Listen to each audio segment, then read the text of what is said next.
The fire is down to embers. Somewhere past the last of the orange light, something is moving, and you can't tell if it's 5 meters away or 50. You've got hours until dawn, and eventually you have to close your eyes. Most of us picture this part of prehistory as a blank. The hunting's done, the day's over. So, cave, fur, a fire, everyone flops down and snores till sunrise. Nothing happens. Empty hours between the interesting days. But that picture's got a hole in it, and the hole is the dark. Because to sleep, you have to stop watching. And for most of the human story, stopping watching was about the most dangerous thing a person could do. That's the question this whole thing turns on. Not what they did to pass the time. How anyone could shut their own brain off, lie there blind and helpless for hours, in a world that didn't go quiet just because they had. Think about what actually changes when the sun goes down out there. No street light leaking in from anywhere. No screen. Your eyes are good, but they're daylight eyes. Within an hour, the whole world shrinks to whatever the fire can reach,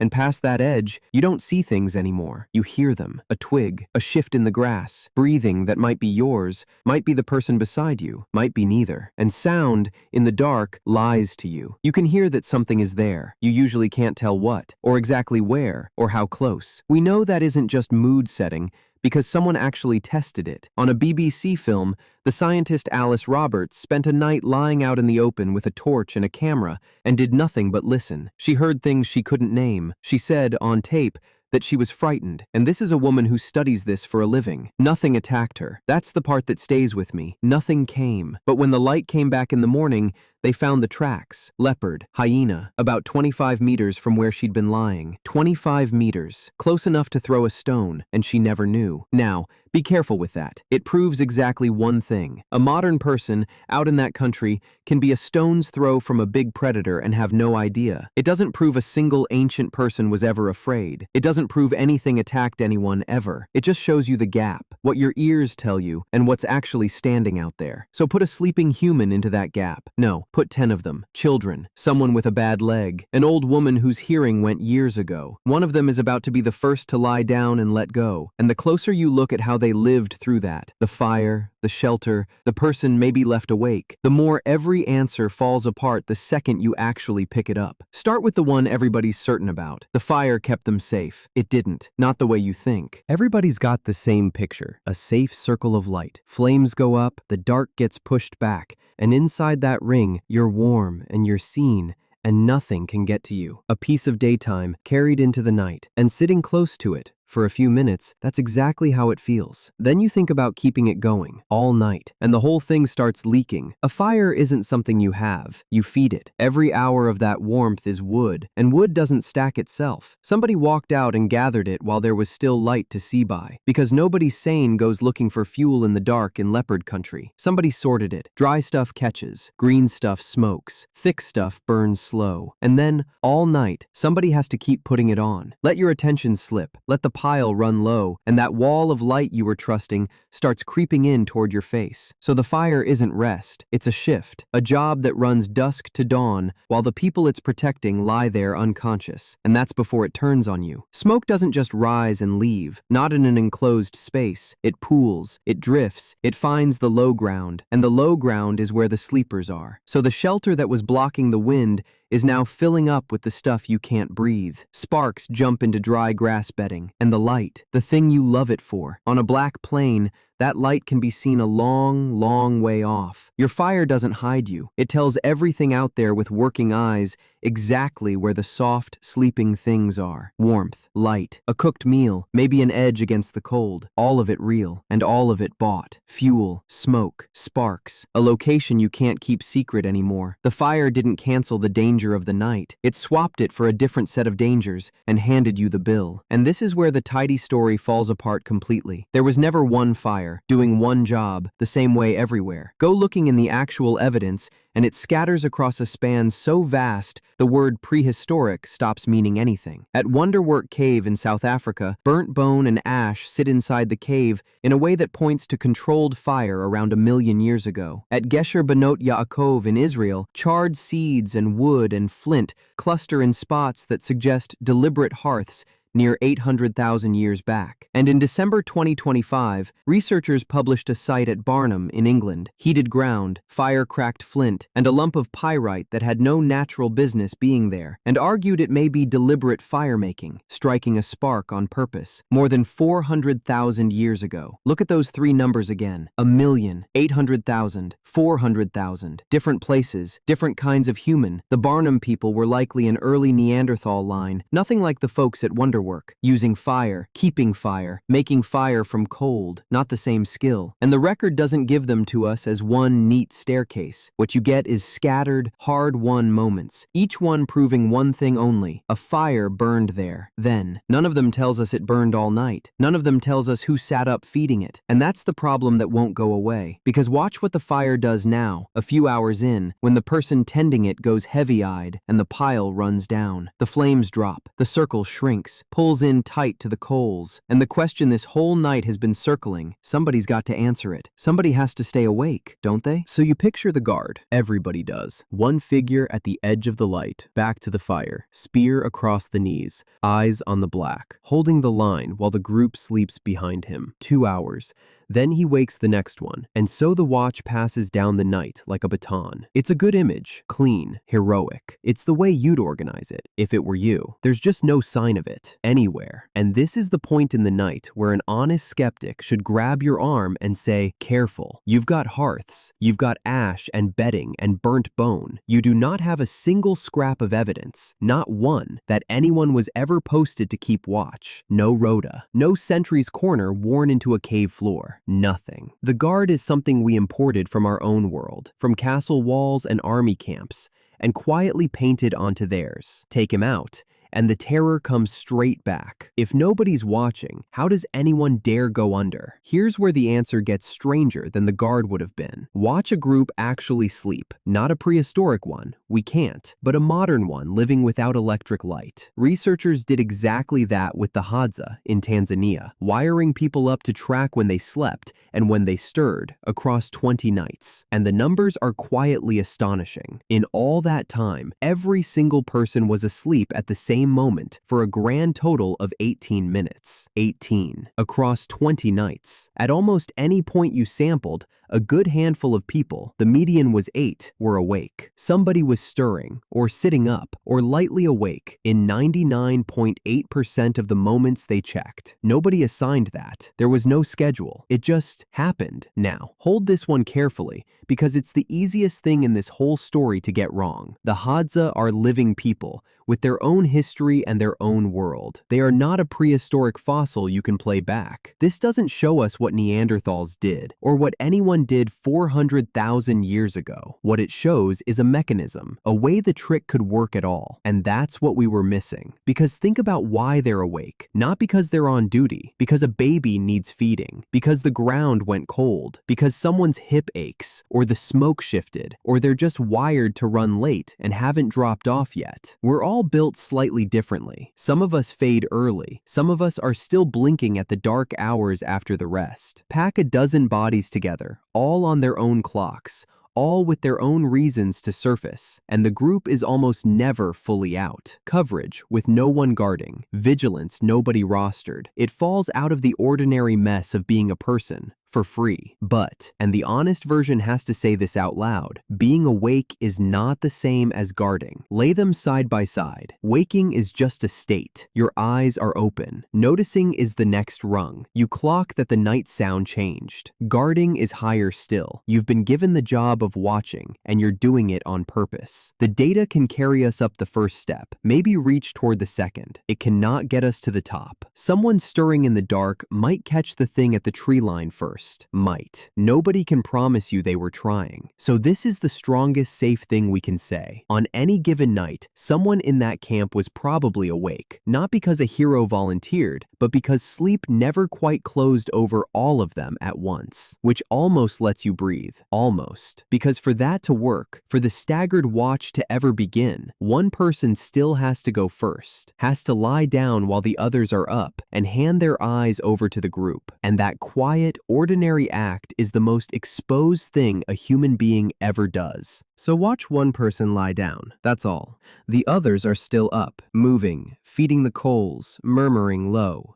And one person, somewhere in that huddle, stretches out, settles their weight, and lets their eyes fall shut. I'm not going to tell you their name, or what they were thinking, or who they loved. We don't know. Anyone who tells you they do is making it up. There's no diary in the dirt. There's just a body, going still. But look at what that stillness actually is. Awake, you defend yourself.